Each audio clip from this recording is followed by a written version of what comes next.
este video número 26 del proyecto, haciendo el cálculo de un engranaje de dientes helicoidales, cilíndrico de dientes helicoidales. Como ustedes van a observar, esto es un proceso repetitivo, o sea que una vez que se aprende, se va repitiendo constantemente en cada uno de los problemas, de manera que no es, a pesar de ser laborioso y largo, no es tan complicado y requiere ciertas decisiones, pero es perfectamente posible de realizar en una hora tranquilamente. Todos estos videos están destinados a cubrir las falencias que se producen por el cierre de las escuelas. De manera que nosotros lo que podemos volcar acá son los contenidos, pero de ninguna manera pretenden reemplazar a las clases presenciales, que son mucho más importantes, atendiendo a que está la posibilidad de consultas, la posibilidad de intercambio de opiniones y de ideas entre el profesor y los alumnos, que son siempre enriquecedores y que son fundamentales para la enseñanza, porque la enseñanza no solamente son los contenidos, sino son otros aspectos que a través de videos o de otros procesos electrónicos nunca se va a poder lograr llevar a cabo. En este caso, nosotros vamos a presentar el ejercicio que aparece en la guía como número 7 a resolver, para que ustedes se les alivie un poco el trabajo. La potencia es 19 caballos, el número de vueltas de entrada es 1100 y el número de vueltas de salida 320. La máquina motriz es un motor eléctrico, quiere decir que produce un par motriz muy parejo, y la máquina conducida es una laminadora de caucho, que es al revés, funciona en forma irregular, con choques y masas medianas a acelerar. Es decir, es una máquina que recibe impactos en forma periódica. Nosotros lo que primero que tenemos que hacer es calcular la potencia térmica. Sabemos la potencia que consume el mecanismo a través de su funcionamiento, pero nosotros tenemos que tomar reservas por las eventualidades de las aceleraciones, los frenados, las irregularidades, la cantidad de horas de trabajo por día. Todo eso hace que nosotros vamos a calcular para una potencia mayor. Es como un coeficiente de seguridad que estamos tomando. La potencia térmica, que es la potencia que yo tengo que disipar a través de la caja, si yo no disipo esa cantidad de calor, la temperatura del mecanismo va aumentando y llega un momento que va a correr riesgos. Acá hay una decisión para tomar. Yo puedo hacer muchas cosas. Puedo hacer una caja lisa, como la que estamos mostrando acá, para la industria, donde no está refrigerada de ninguna manera. Puedo hacer una caja letada, donde tengo más superficie de transferencia y puedo bajar el tamaño de la caja haciéndolo una disipación de calor mayor. Puedo colocar un intercambiador de calor en el aceite para enfriarlo. Puedo colocar un ventilador como tienen los motores eléctricos para enfriarlo. Puedo adoptar distintos criterios. Por eso muchas veces se piensa que por estos métodos da engranajes muy grandes. Da engranajes muy grandes porque no se han tomado reserva ninguna. Una caja de automóvil va ubicada en la parte de abajo del auto y todo el aire que circula la está refrigerando. De manera que puede ser más pequeña, precisamente porque está refrigerada, y nosotros acá no consideramos refrigeración de ninguna naturaleza. La potencia térmica es la potencia de cálculo, la potencia nominal, por un coeficiente que tiene en cuenta las irregularidades de la máquina motriz y de la máquina conducida, que es F1, que vale 2, sacan de la tabla 4. F2, que tiene en cuenta las horas de funcionamiento, 16 horas por día, o sea que vale 1,5. Y la F3, que tiene en cuenta la cantidad de arranques por hora. En nuestro caso, va a arrancar 2 veces por hora nada más, así que el factor es 1. Hacemos la cuenta y nos da 57. Quiere decir que nuestro cálculo va a ser hecho para una potencia de 57 en lugar de 19. Evidentemente depende mucho de para qué voy a usar la máquina. Si la máquina esta está hecha para un trabajo industrial, pesado, si yo voy a usarla esporádicamente, puedo hacerla mucho más chica y puedo tener relaciones de transmisión bastante más grandes. Ustedes observarán, por ejemplo, que amoladoras angulares o generadoras hay de diversos tamaños y de diversas potencias y todas trabajan, pero la diferencia entre una amoladora de 1400 watts de uso profesional y una amoladora de 600 watts que ustedes pueden comprar en un supermercado, ambas van a amolar bien, pero una va a durar 3 meses, 6 meses y la otra va a durar 5 años. Entonces depende para qué la voy a emplear. Esto es para un uso industrial. Por lo tanto es una máquina fuerte, resistente. La distancia entre centros es la diagonal principal. Si yo dibujo la caja esquemáticamente, la diagonal principal es la que va desde acá hasta acá. La distancia entre centros es esta, y la distancia entre el eje de entrada y el eje de salida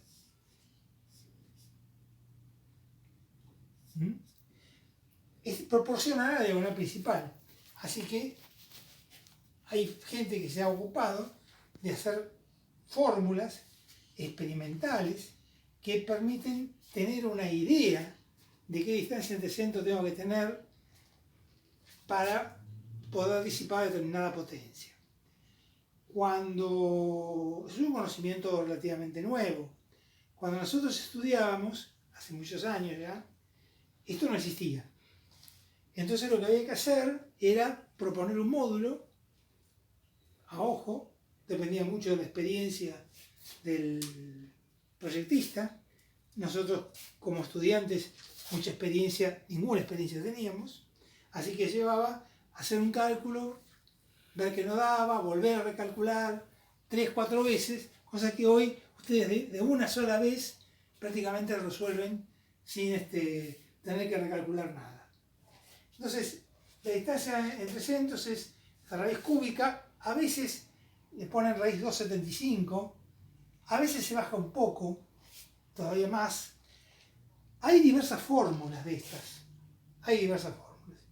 Yo tomé esta para los efectos didácticos, pero hay una infinidad de fórmulas, cada una adaptada según las características del reductor al cual va aplicada. Nosotros aplicamos esta para uso en la escuela, para poder ser didácticos y no tener que estar dedicando hojas enteras copiando fórmulas de difícil elección después finalmente de cuál es la más adecuada.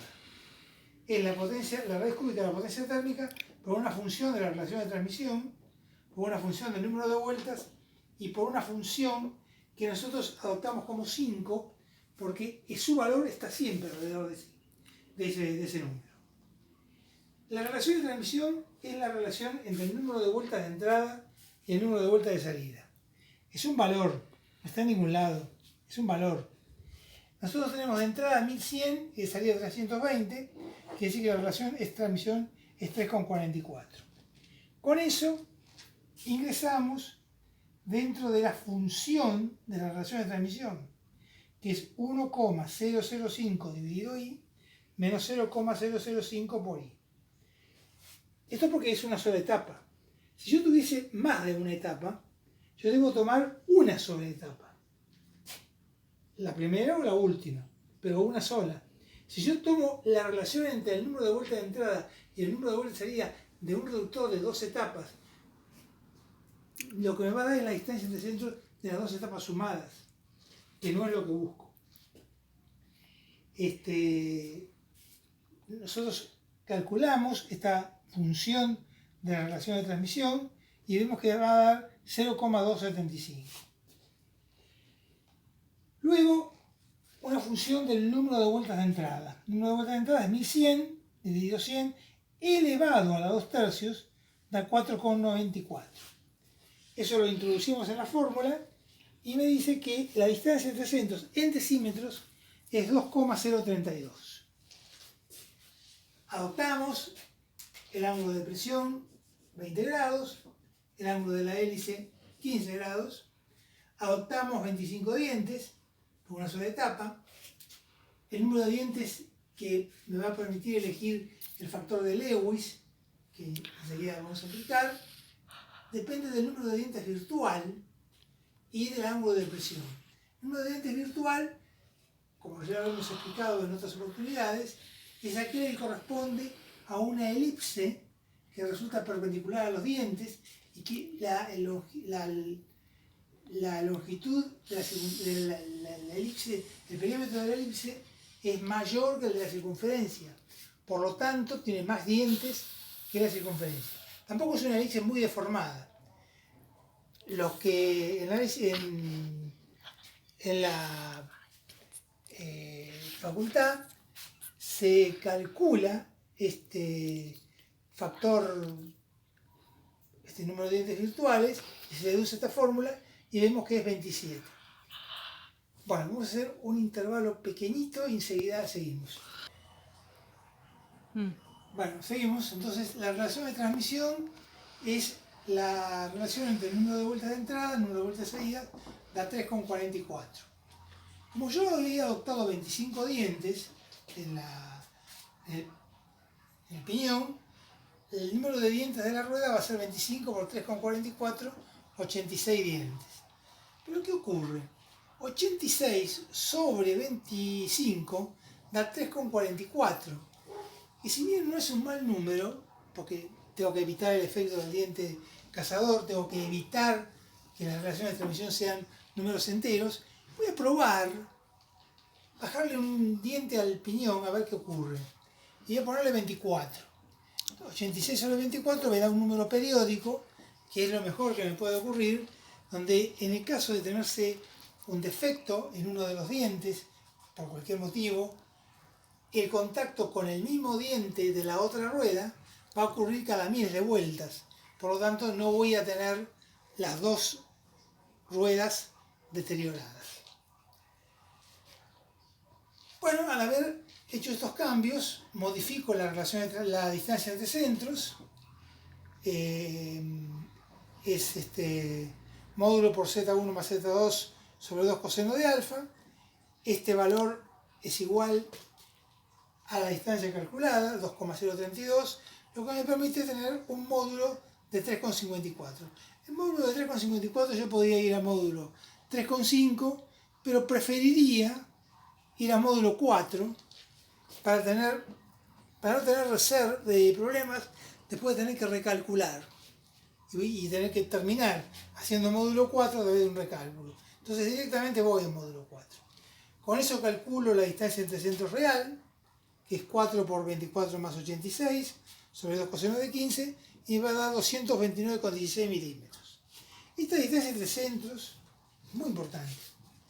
Si la distancia entre centros es más grande que la que yo he calculado, el contacto no se va a producir a nivel del círculo primitivo, sino que se va a producir más arriba y va a generar un desgaste excesivo de los dientes. Si la distancia entre centros es menor, los engranajes se van a clavar y no va a funcionar. Así que debo tener lo más parecido posible a 229,16. El dimensionado, porque lo que nosotros acá buscamos es calcular el módulo, no, dado un engranaje, determinar el módulo, sino calcular el módulo a partir de las condiciones de trabajo. Había tres métodos. El método de Lewis, que es aquel que consideraba que todo el esfuerzo era soportado por un solo diente, cosa que es cierto, pero como el resto del recorrido el diente se descansa, me permite trabajar con una tensión admisible mayor para un mismo material que la que hubiese trabajado en una viga que está permanentemente aplicada a la fuerza. Entonces la fuerza resistente es igual al factor de Lewis por el módulo, por el ancho, por la tensión admisible. Una observación importante que hizo un alumno es B. B es el ancho. B, en algunos libros le ponen L y en otros libros le ponen F. Y son todo lo mismo. Yo voy a tratar en lo posible de seguir manteniendo B en todos, pero como las fórmulas tienen distintos orígenes, algunos le ponen L. Estamos hablando de la misma cosa. Es el largo del diente. El largo del diente máximo es 25 módulos, máximo entre paréntesis, digamos el óptimo. Si yo le pongo más de 25 módulos, el eje va a tender a tomar flecha y va a producir el mismo problema de recién. Modificarse la distancia entre centros, en el centro, si bien lo voy a tener en los bordes, no lo voy a tener en el centro, y va a producir un desgaste desparejo. Como tengo 25 módulos, es 25 por 4, 100. 100 milímetros. El factor de Lewis ya lo habíamos determinado, era 111, 0,111. Yo le había dicho siempre que convenía no elegir un material muy elaborado. De entrada, tomamos una cebra de carbono SAE 1045 que tiene 21 kilos por milímetro cuadrado de tensión admisible, según la tabla que está en el apunte, para poder después tomarme la reserva, si fuera necesario, de mejorar el material. De todas maneras es un buen material.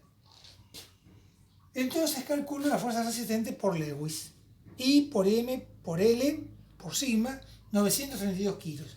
Este diente con ese ancho y ese módulo soporta 932 kilos. Calculo el diámetro primitivo, casualmente da 100 milímetros, pura casualidad.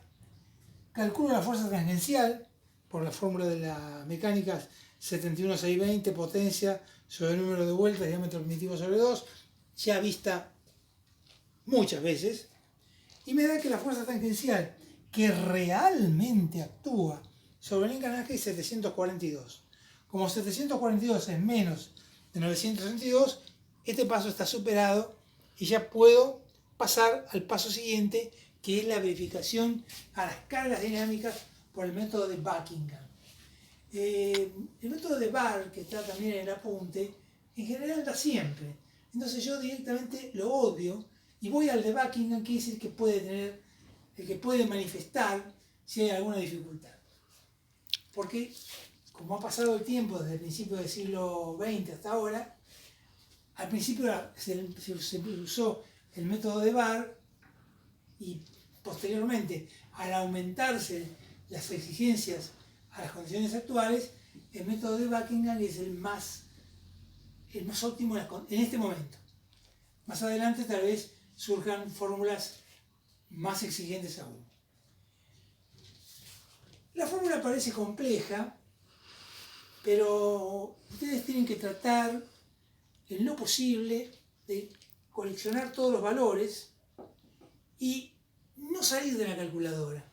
No hacer el denominador, el numerador y hacer el cociente, porque eso siempre da un error.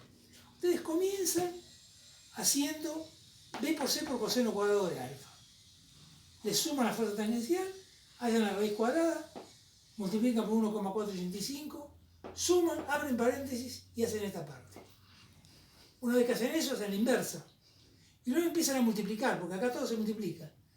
0,164 por la velocidad, abren paréntesis, multiplican el paréntesis y terminan multiplicando por el coseno del ángulo. Y les sale la fórmula sin haber salido de la máquina, con lo cual no cometen errores. Sí, bueno, la velocidad tangencial en metros por minuto, yo la tengo acá. Es el diámetro primitivo, pi por módulo por z sobre el coseno de alfa, por el número de vueltas dividido 1000. Número de vueltas dividido 1000. Acá el número de vueltas es 1100. Está bien hecho, pero no estaba bien escrito. Había olvidado de anotar. La fuerza tangencial también la conozco, es 742. El largo del diente en centímetros es 10 centímetros, este es B, 10 centímetros, ese lo tengo. El ángulo de la hélice es 15 grados. Lo adopté, ya lo tengo. Y me falta el factor de deformación en las cargas dinámicas. Para eso ingreso en la tabla 4, que con un módulo 4 y una clase 2, es decir, un engranaje fresado, voy a obtener un error en acción de 0,00254. Con eso voy a dar a 5, donde con ese error y la mezcla de acero para la rueda, acero para el piñón y ángulo de presión de 20 grados, tengo un factor de deformación de 296,5. Lo reemplazo y veo que la fuerza incidental, debido a los efectos de golpes, velocidades, irregularidades, errores, etc., son 1.330 kilos, que sumo a los 742 y me da 2.072. La fuerza que resiste el diente ha quedado corta, ha quedado en 932. Entonces, vengo acá a la opción de mejorar el material. Si yo hubiese ido un buen material de entrada, material más caro, buenos son todos, material más caro, yo voy a tener que rehacer el cálculo e ir a un módulo más grande, con lo cual tengo que rehacer todo un proceso. En cambio acá, yo paso a un SAE 6145, templado y revenido, que tiene una tensión de 47, con lo cual solamente calculando lo que resiste el diente por la fórmula de Lewis, veo que da 2086, que es mayor a 2072. Muy bien, el diente hasta acá resiste, no tiene problemas, no tiene deformaciones. Lo único que tengo que hacer es darle una dureza para que tenga una vida útil larga. Eso lo hago a través de un coeficiente K, que, como dice el apunte, es la fuerza dinámica por el coseno de alfa dividido el diámetro primitivo, pero en centímetros, el ancho en centímetros, y un factor del número de dientes, que es 2Z2 sobre Z1 más Z2, valor 1,56, lo reemplazo y me da 12,9. Con eso ingreso en la tabla número 6, que ustedes han visto repetidamente, de la página 33, y veo que para ese valor, 12,9, el factor que aparece en la tabla de K es 13,781. Acá lo ven, 13,781, lo que me da dos opciones: hacer la rueda y el piñón en 300 Brinner, o hacer la rueda en 250 Brinner y el piñón en 350, que es la opción que hemos adoptado. Una observación que debemos hacer es que nunca empleen en lo posible, si trabajan en la industria de primera línea, nunca empleen materiales usados. Los materiales usados, ustedes habrán visto en el apunte de aceros, que yo les envié, pero que no vamos a hacer video de aceros, porque es un tema que ya tiene que haber sido visto en años anteriores y de todas maneras no requiere más que de leerlo. En tema de aceros, habíamos visto que la estructura del acero es cúbica de cuerpo centrado. Es un cubo donde en cada uno de los extremos de los vértices del cubo tengo un átomo de hierro y tengo un átomo de carbono más grande ubicado en el centro. Como consecuencia de las deformaciones que sufre el material, esta estructura cristalina también se va desgastando, se va envejeciendo, se va fatigando. Entonces, si ustedes toman un acero inoxidable, digamos, o un acero de carbono proveniente de un eje de ferrocarril que trabajó 40 años y está ya su estructura material deformada, no crean que hacen ganancia comprando un material usado, porque lo que están haciendo es engañando al cliente, ofreciéndole un producto que va a durar menos. Hay muchas industrias que hacen eso, pero no es lo correcto, no es lo que debe hacerse y no es lo que un técnico debe proceder. Que después se ve obligado porque el empresario así lo decide, es otro tema, pero uno hace uno debe enseñar lo que corresponde. Los materiales tienen que ser nuevos, o por lo menos hacer un tratamiento de revenido, primero de recocido y luego de normalizado, ahí está, de recocido y normalizado para volver la estructura cristalina a la hora que corresponde, cosa que no todo el mundo hace.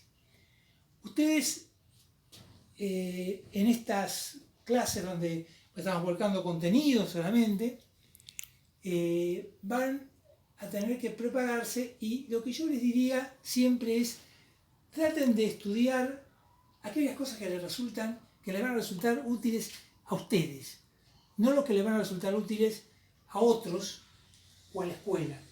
Porque en el fondo, ustedes una vez que se van de la escuela, quedan solos.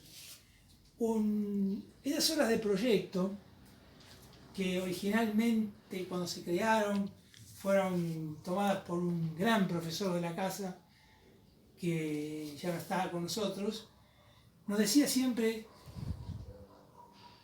traten de ser duros con los alumnos, porque después van a estar solos. Y efectivamente, este año ustedes nos consultan y nosotros les respondemos, y el año que viene nos llaman y consultan y les responderemos mientras estamos, y después nos jubilaremos y nos estaremos más y vendrán otros que tal vez sepan o no cómo resolverlo, pero va a llegar un día que créanme que van a estar solos. Y cuando están solos, si no tienen la base necesaria, se las van a ver con problemas. Entonces traten de estudiar aquellas cosas que les resultan útiles y no seleccionen ahora qué les resulta útil y qué no. Estudien todo. Fórmense de la mejor manera posible para que sean los mejores técnicos que pueden ser. Después, a dónde trabajen es otro tema. Antiguamente, el empresario era alguien que entraba primero que ningún empleado, o vivía en la empresa, y se iba último, y trabajaba a la par de la gente, o trabajaba más que la gente. Pero ahora, con el correr del tiempo, los hijos de esta gente ya no tienen la misma vocación, y va haciendo que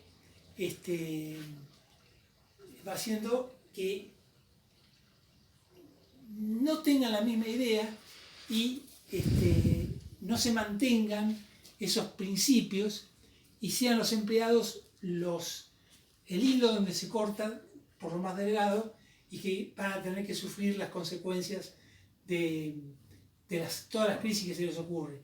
Pero créanme que ellos les van a hacer pagar todas las crisis que se les ocurra, pero no van a dejar de ir de vacaciones, ni van a dejar de tener los mejores elementos. Ellos van a seguir viviendo bien. Bueno, discúlpenme la digresión. En el próximo capítulo vamos a calcular los ejes de este engranaje, de este reductor, y luego vamos a ver algo de engranajes cónicos, si es que podemos, si el tiempo nos permite.